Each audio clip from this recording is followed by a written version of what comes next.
Hello，大家好，小哥又来了。昨天修理工跟我说，他们家鸡没有吃的了，正好我今天回来，顺路在路边买了几袋鸡饲料，一会儿给他们家送过去。也有粉丝朋友们说，好长时间没有看到他们家孩子了，正好今天也过去看一看。走 ，Let's go。自从劳伦斯出院被亲妈接走以后，到现在还没回来呢。因为这次疫情，学校关闭了21天。修理工说，劳伦斯会在开学的时候回来的。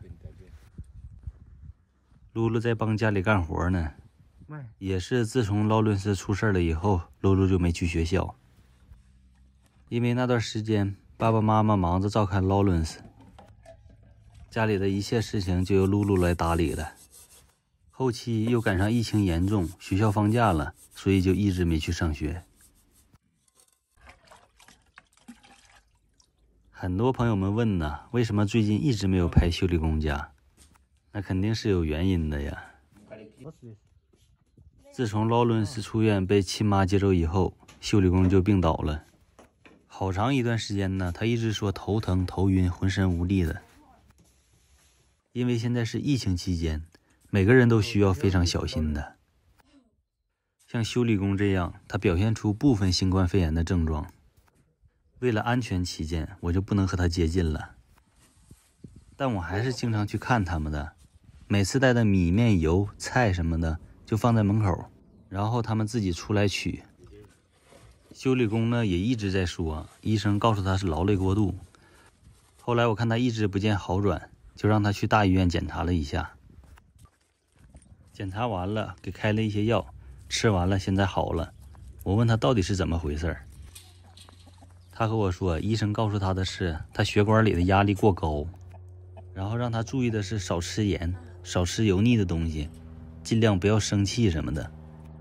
我想了想啊，这才想明白，这不就是高血压吗？现在修理工是彻底好了，估计是他们平时吃盐也多，然后劳伦斯又出现这种情况，又着急又上火的，突然间血压就高了。老三洗的这些东西是上顿没有吃完剩下的稀吗？因为昨天晚上是露露做的饭，没有掌握好这个量，所以做多了。今天早上洗一洗，然后放在锅里煮一下，还能吃一顿。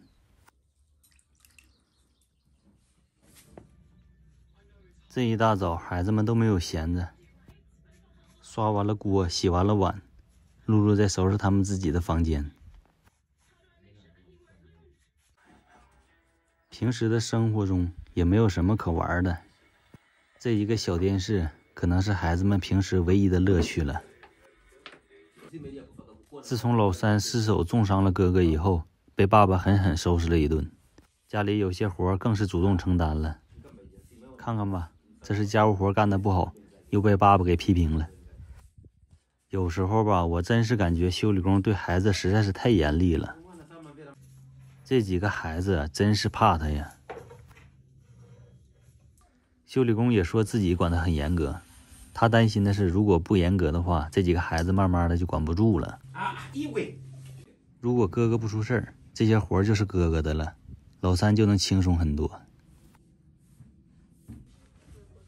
修理工老婆在这边也没闲着，也一直忙里忙外的在打扫卫生，也不知道为啥这一早活这么多。你看，自从我过来，露露就一直没闲着，这个房间呢也总算打扫完了。经过收拾啊，看着也确实比之前立正多了。收拾完房间，又过来看一看西妈煮的怎么样了。修理工告诉我，这是孩子们自己种的小菜园，每天都由他们自己来打理，浇水、除草什么的。看看这活干的是不是有模有样的。露露和我说，这一片小菜园是他的，这点菜是他自己种的，也由他自己来打理。仔细看了看呢，这摘的是油菜呀。他们吃油菜是不吃菜帮的，把菜帮切下来直接栽在土里，还能长出菜来。这我还真是第一次见到啊。这边修理工的菜园长得也很好，足够他们一家人吃的了。忘了和大家说了，劳伦斯那边恢复的挺好的，就等着学校开学回来上学了。好了，朋友们，今天的视频就到这里了。喜欢小哥的就点赞关注吧。